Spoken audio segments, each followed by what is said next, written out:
My name's Kevin Bennett. I'm a mental and emotional strategist, which just simply means anything to do with the mind and emotions. That's what I specialize in.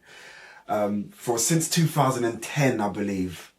Yep, it's 2010 now. I've stepped out and I started to work with companies, governments, organizations, brands, countless amounts of people. And one of the main reasons why I stepped into the world of helping, building, empowering people was coming from Brixton. When you come from a place like Brixton, you have to figure it out. You have to figure it out or you don't survive. Especially, Brixton's changed now, but going back into the 90s, it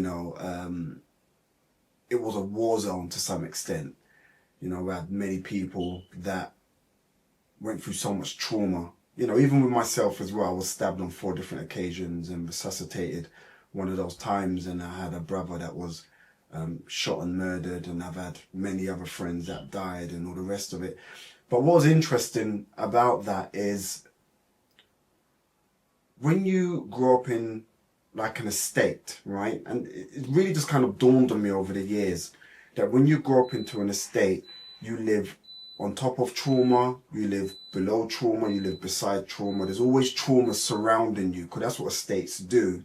It's a whole kind of melting pot of different communities and different people from different parts of the world and different reasons why they're there in the first place. Because there's something magical about being on an estate. Because normally estates are looked at in a negative way when people tend to talk about estates. But what is magical when you live on an estate? You get a very fast track education when it comes to different cultures, how people eat, how people think, how people socialize, their diverse view of the world. And so there's a good side to it. And as I said, there's another side to it where when people are going through traumas, you step out into that trauma. You hear the traumas leaking through the doors. You hear the trauma while you're sleeping. You hear all these different things. You see traumas as well.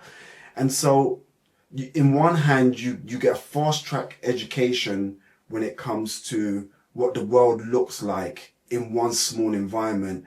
And on the other side of it, you have to figure things out, especially when you're not in a position to leave the environment because maybe you're too young or your finances ain't together or your geographical situation doesn't allow you to move from those types of facilities in a sense. So Kevin, take me back, like when you say,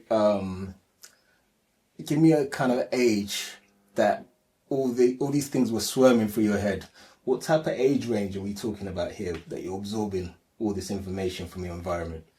You believe it or not, you learn this from you're like 5-6 years old. And the reason why you learn it, like for example, one of my earliest memories, right? When it comes to understanding that there's a brutal world out there, is my house being raided and I'm like 4 or 5 years old. And the police is running in and out and all the rest of it. So your purity can be cut short very quickly because of environment. So you learn very quickly that you have to have a certain type of hypervigilance. Do you understand what I'm saying? But I would say when it really kicks in is when you are, in my case I'm talking, and people that grew up around me, I would say 10 years old. You learn a lot at 10 years old. I am the youngest of 6 children, 6 siblings. And my brothers were very, very influential. One in particular, he was connected to politicians, MPs, very powerful roadmen globally, So I'm talking about from Jamaica to Africa to America. There was a powerful network of them. People who know my story would know the depth of it, but that's a whole nother conversation for another day, And so when you're around, but it wasn't thuggery, it was very, very, very intelligent people we're talking about here, right? My brother was probably the smartest person I've ever met. So we're talking about those that can put 2 and 2 together. It's criminal underworld we're talking about here, right? Yeah. So your brother is so smart, Yeah. right? But this is what we talk about, the environment, the environment that you're in. If he was in a different environment, how do you picture his life turning out? That's a very powerful. No one's ever asked me that question before, and that's a very powerful question. If he was in another environment, I believe he would have been a lawyer, or he would have been a very powerful politician.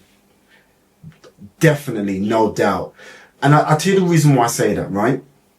He was a ferocious reader. Yeah? He read. He always would say, read. Yeah?